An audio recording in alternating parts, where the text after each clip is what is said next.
Oil తగిలియాలి.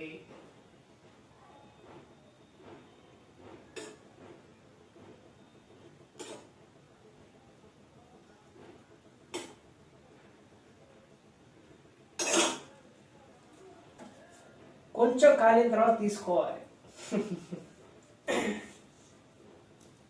వేడిగా వేడిగా దోశ, ఉల్లిపాయ దోశ, మసాలా దోశ, వడ దోశ.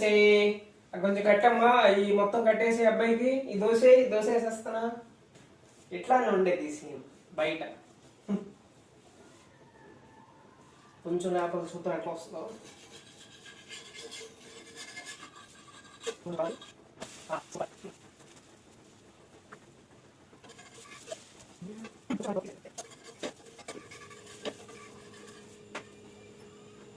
దోశ 90% రెడీ అయిపోయింది.